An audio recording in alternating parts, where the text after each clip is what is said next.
tratar agora um pouco sobre a história da pregação. Na verdade, uma breve história da pregação.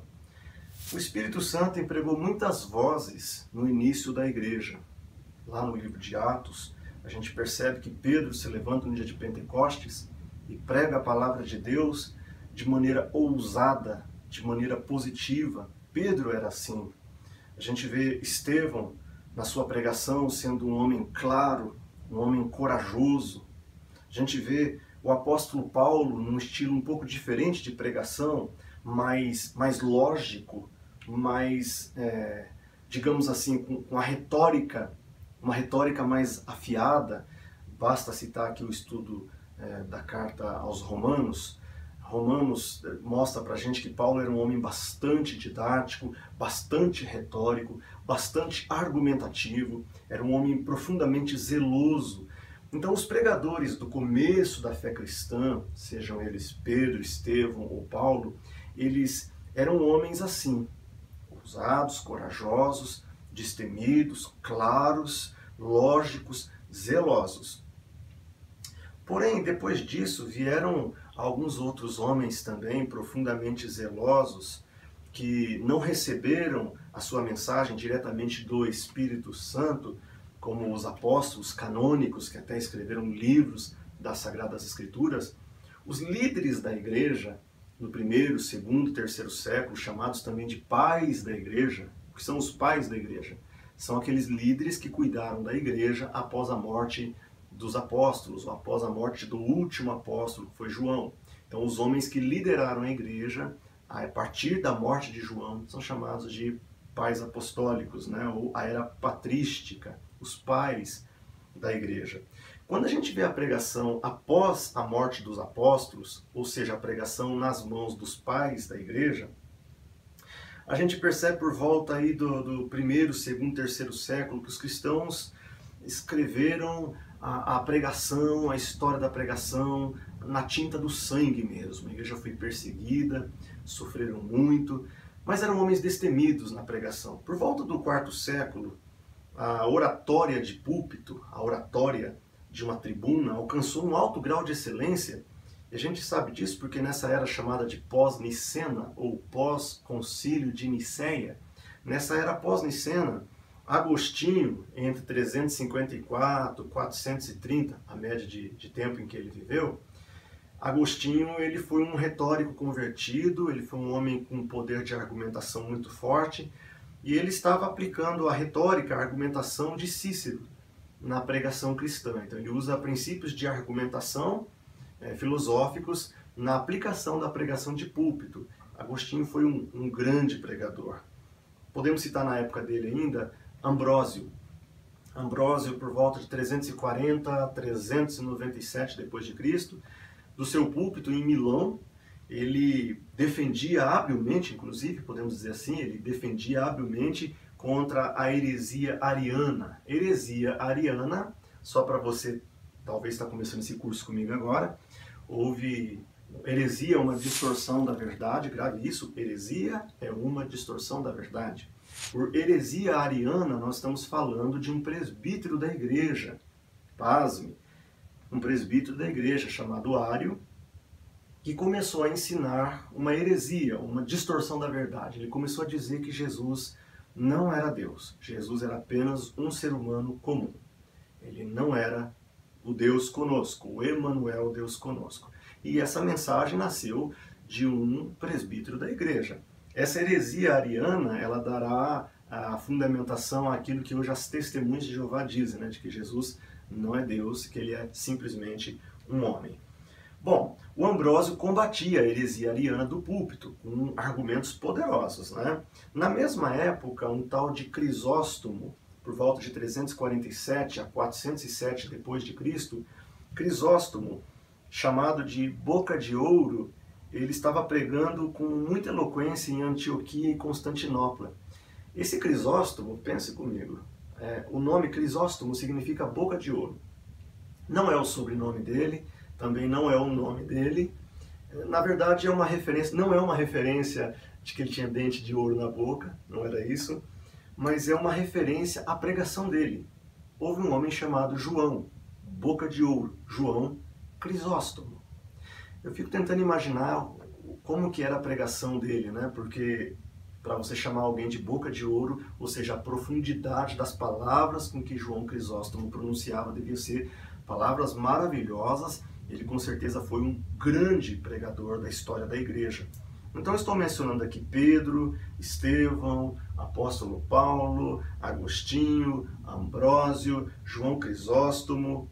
Porém, desde o 1º ao 4º século, em que esses homens viveram e trouxeram a pregação num nível bastante alto, infelizmente desse apogeu houve um rápido declínio para o que chamamos de idade das trevas, né? A Idade Média, que é do período do ano 400 até o ano 1500. Ou seja, 1000 anos pelo menos em que a igreja teve um declínio total no púlpito e, sinceramente, pouca pregação digna de nota foi feita.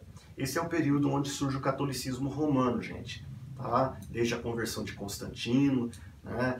No ano 325, e a igreja acaba se paganizando, a igreja primitiva acaba se paganizando nas mãos do imperador e dos futuros imperadores, cardeais e bispos corruptos, hereges, distorcendo a verdade da palavra de Deus, tirar a palavra de Deus da boca do povo, deixar ela confinada apenas em latim, o povo não entendia o que se dizia, e as missas, aliás, até algum tempo atrás, muitas missas, até aqui no Brasil, ainda eram em latim, de sorte que o povo não entendia nada da palavra de Deus. Nesses 1000 anos, do 4º, 5º século até o 15º século, infelizmente nós não temos nada de pregação que fosse digna de nota. Talvez seja porque cada vez menos a pregação era bíblica e cada vez mais ela dependia do ponto de vista dos concílios católicos ou dos teólogos.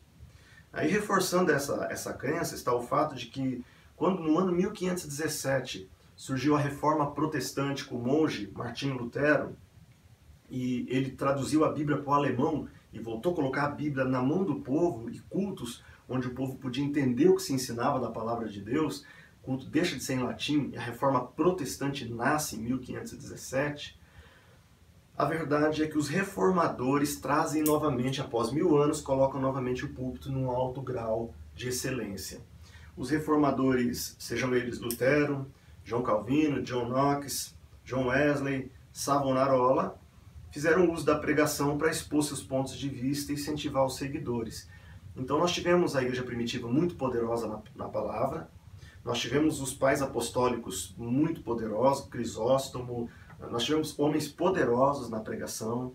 Aí, infelizmente, o catolicismo tomou conta, infelizmente a igreja se apostatou, e aí tivemos 1000 anos de declínio no púlpito, mas com o surgimento dos reformadores, a palavra é colocada de novo no centro mais elevado, e estes homens, estes reformadores, que trouxeram a Bíblia de volta para o povo, graças a Deus, foram seguidos por uma segunda e terceira geração de oradores, de pregadores maravilhosos. Entre eles eu poderia citar o George Whitefield, do ano 1714 a 1770, que abriu, inclusive, Whitefield abriu o caminho para o grande despertamento americano que aconteceu no século XVIII, né?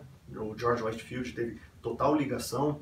Também Jonathan Edwards, que viveu entre 1703 e 1758, e sobre Jonathan Edwards eu queria fazer algumas menções.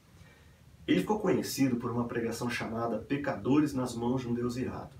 Mas Jonathan Edwards foi muito mais do que uma única pregação. Jonathan Edwards é o homem que, quando pregava nas indústrias, nas fábricas, diz que as pessoas se jogavam ao chão, se agarravam aos pilares e pediam para Deus que Deus tivesse misericórdia de suas almas. O que mais me impressiona em Jonathan Edwards é uma mini biografia apresentada da vida de Jonathan Edwards no livro de John Stott. John Stott escreveu um livro chamado Eu Creio na Pregação, publicado aqui no Brasil na editora Vida. E esse livro, quando eu li ele há mais de 12 anos atrás, 12 ou 13 anos atrás, eu fiquei encantado com a história de Jonathan Edwards. Jonathan Edwards era um homem que usava óculos garrafais, fundo de garrafa mesmo, ele tinha dificuldade para enxergar muito grande, Jones Edwards foi um homem que nunca alterava a voz na hora que pregava, ele não subia a voz, ele era basicamente aquilo que as pessoas chamam de monótono. Ele lia pausadamente, ele não levantava a voz, não havia microfones na época. Jones Edwards, inclusive, ele não falava sem ler. Tudo que ele falava era lido, ele escrevia tudo e lia tudo, até o amém, até o glória a Deus, Jones Edwards escrevia. Aí a gente fica pensando aqui no século XXI, um pregador com óculos garrafal, um homem que não levanta a voz, portanto aparentemente monótono, um homem que tudo que prega lê, você diria assim, um homem desse não é um homem poderoso. Pois John Stott conta uma história de um sermão de Jonathan Edwards, onde ele está pregando, a igreja toda sedenta da palavra de Deus, e ele prega por 1h30, lendo aquele calhamaço que ele havia escrito, que havia preparado, e quando ele acaba de pregar, a sensação da presença de Deus era muito forte no ambiente, as pessoas não queriam ir embora. Ele acaba a mensagem e o auditório todo se põe em pés e diz a ele, Jones Edwards, por gentileza, não nos deixe, traga-nos mais uma palavra. E ele então abre a sua bolsa e saca lá um segundo calhamaço, uma segunda mensagem toda escrita, e ali ele prega a palavra de Deus, lendo pausadamente, sem gritar, por mais 1h, 1h30. E o auditório está tomado da presença de Deus. Jones Edwards, quando acaba a sua mensagem, que ele vai se retirar do púlpito, a congregação em peso implora a ele, pelo amor de Deus, que ele não os deixasse e que trouxesse a eles mais uma porção da palavra de Deus. Jones Edwards abre a sua bolsa e pega um terceiro calhamaço e começa a pregação e prega mais 1h, 1h30. Isso que eu estou contando para você está no livro de John Stott. John Stott narra que após a terceira mensagem, já fazia 4 a 5 horas, 4 horas e meia, que Jones Edwards estava pregando, ele não aguentava mais nem parar em pé de canseira, e a voz cansada também. Então ele vai sair da tribuna e a igreja pede para ele, pelo amor de Deus, que tragam mais uma porção da palavra de Deus. Então ele se desculpa com os irmãos e diz, irmãos, eu não suporto, eu não aguento mais a falar. E então ele deixa aquele púlpito. Eu fico pensando nesse homem que não usa microfone, lentes garrafais, que não grita, que não altera a voz, que não usa dos recursos da oratória, mas as pessoas querem ouvir ele e se jogam no chão e clamam a Deus e clamam por mais uma porção da palavra. Esse é o tipo de experiência que eu gostaria muito de ver na igreja de hoje, mas eu sinto que não verei. Mas você que está aí fazendo o curso comigo, eu quero que você entenda. Nós tivemos épocas na história em que a pregação foi amada, foi desejada, e homens trovejaram no púlpito cheios de Deus, cheios da graça, cheios do Espírito Santo. Eu não sei se voltará a acontecer a história de um avivamento como nos dias de Jones Edwards e George Whitefield, mas eles foram seguidos por outros homens, como Phillips Brooks. Phillips Brooks, lembra do começo da nossa aula? O homem que definiu pregação como a comunicação da verdade divina de homem para homens. Dr. Phillips Brooks, por volta de 60 a 70 anos de idade, ele viveu entre 1835 e 1893, ele já velho, foi tido como um dos maiores pregadores do mundo. Conta-se uma história, também é John Stott que conta, que ele foi numa livraria comprar um livro de homilética, um livro que ensina a pregar, um livro que contém o material desse curso que eu estou oferecendo a vocês. Phillips Brooks, já velho, cabelo branco, vai numa livraria comprar livros para aprender a pregar, sendo que ele é o maior pregador da sua geração. A moça que o atende na livraria diz, Sr. Brooks, que bom que o senhor está conosco aqui, o que o senhor vai levar? Ele, vou levar um livro de homilética, um livro sobre pregação, para aprender a pregar. Ela diz, mas Sr. Brooks, o senhor é um mestre da pregação, o senhor é o pregador mais famoso do mundo hoje. E aquele homem, na sua humildade, diz a ela, moça, mas a gente sempre precisa aprender mais um pouquinho. Sabe, você que está aí desse lado, do lado de lá, ouvindo o meu curso, ouvindo a minha aula, quantas vezes nós temos obreiros na igreja que são soberbos, arrogantes e acham que não precisam de um curso como este, que acham que não precisam se preparar para pregar, que acham que não precisam aprender mais um pouquinho, como dizia o Sr. Phillips Brooks. Pessoas que têm preguiça de escrever um sermão, como escrevia Jones Edwards. Esses homens foram canais de avivamento da palavra de Deus. Jones Edwards, George Whitefield, Phillips Brooks, esses três vieram a influenciar simplesmente muitos outros pregadores americanos do século XIX. Nessa época, na Inglaterra, Frederick Robertson, Charles Haddon Spurgeon, 1834, 1892, já estavam arrebatando multidões pregando a palavra de Deus. E sobre esse tal de Charles Haddon Spurgeon, se você não sabe, esse é tido até hoje como o príncipe dos pregadores. Charles Haddon Spurgeon. Quem é esse homem? Charles Haddon Spurgeon. Conta-se uma pequena ilustração sobre Spurgeon, que na cidade onde ele estava pregando, uma das suas ovelhas, profundamente apaixonada pelas pregações do seu pastor, Spurgeon, convidou um amigo cético, um amigo que não era cristão, não era protestante, e convidou ele para vir na igreja, e aquele amigo relutava, aquele amigo não queria vir na igreja de jeito nenhum, e o rapaz dizia, mas você tinha que conhecer o meu pastor, queria que você conhecesse o meu pastor, o Spurgeon, você tinha que ver ele pregando, que homem maravilhoso. E depois de tanta insistência, até para se livrar do amigo, né, aquele homem decidiu ir na igreja visitar e ouvir Charles Haddon Spurgeon. Quando ele chega lá, Charles Haddon Spurgeon prega sobre a pessoa de Jesus. Spurgeon era o príncipe dos pregadores, não era à toa. E ele engrandece a pessoa de Jesus de uma forma maravilhosa. E a pregação de Spurgeon foi arrebatadora. Quando o culto acabou, voltavam aqueles dois homens na estrada, a ovelha de Spurgeon dizendo, não te falei? Eu não te falei que o culto seria maravilhoso, que o meu pastor é uma bênção. Por quê? Porque o homem que voltou com ele já era um outro homem. Ele chegou lá cético, mas ouviu a mensagem e ele voltou dizendo para o amigo, ovelha do Spurgeon, que homem maravilhoso, que ser fantástico, que ser extraordinário. Meu Deus, que coisa linda, que homem maravilhoso. E aí a ovelha do Spurgeon diz, eu te falei que o meu pastor era bom, eu te falei que o meu pastor era um homem maravilhoso, eu te falei. Ao que o outro responde, não estou falando do seu pastor Spurgeon, estou falando do Jesus que ele pregou. Que ser maravilhoso.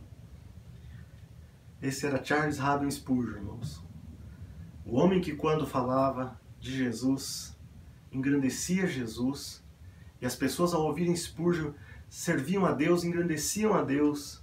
Hoje, nós vemos pregadores, quando pregam bem, as pessoas saem dizendo, que pregador maravilhoso, que mensagem maravilhosa, que homem maravilhoso, e não dizem mais que Jesus maravilhoso. Esses homens, Phillips Brooks com a sua humildade, Charles Haddon Spurgeon, a sua pregação cristocêntrica sobre Jesus, George Whitefield e a sua simplicidade para escrever, para falar, em toda a simplicidade, humildade, como Deus usou esses homens na história da pregação, gente. Nessa época viu um homem chamado também Alexander McLaren. Esses homens estavam trazendo sermões para grandes multidões. Hoje, infelizmente, nós estamos vivendo novamente um declínio da pregação. Estamos vivendo um declínio da pregação. O movimento pentecostal, o movimento neopentecostal, não vou dizer aqui o movimento pentecostal, deixa eu até corrigir isso. Muitas igrejas do movimento pentecostal, muitas do movimento neopentecostal, e possivelmente todas do movimento ultrapentecostal, infelizmente estão colocando a palavra de Deus de escanteio. E as pessoas hoje não vão mais para ouvir a palavra de Deus, vão para ver os cantores famosos, vão para os grandes eventos, mas não se vai mais para ouvir grandes pregações da palavra de Deus. Se você quer copiar alguém, quer se espelhar em alguém, eu te indico, se espelhe em Alexander Campbell, que levantava-se 3 horas da manhã para estudar e escrever seus sermões sem ser interrompido. Se baseie em Walter Scott, que estudou tão cuidadosamente os 4 evangelhos, Mateus, Marcos, Lucas e João, que fez com que os alunos dele decorassem os 4 evangelhos na língua original, em grego. Copie esses tipos de pregadores, imite Jonathan Edwards, que leu todo tipo de livros, desde históricos, livros de ficção, comentário, enciclopédia, até livros de trigonometria e obstetrícia. Sim, todo conhecimento é bem-vindo na vida de um pregador. O que dizer de Theodore Parker, que tinha na sua casa mais de 20.000 volumes. Então, o que eu estou passando nesse trecho aqui da nossa aula é a história da pregação. Começamos bem na história da igreja, primeiro, segundo, terceiro século foram maravilhosos, Ambrósio, Agostinho, Boca de Ouro, foram uma bênção. Mas o catolicismo veio, a igreja se afundou, e depois vieram os reformadores, resgataram a pregação, os grandes avivamentos que são nascidos dos movimentos de reforma, foram movimentos que vieram com grandes pregações, e infelizmente nos nossos dias nos restam poucos fiéis pregadores da palavra de Deus. Espero que você que está fazendo esse curso seja uma das pessoas que valorize a pregação, que ajude a resgatar novamente a história da pregação. Nós vamos caminhar já já para como ser eficaz, algumas dicas. Mas guarde essa parte da história da pregação no seu coração, tá bom? A gente já vai continuar. Até mais.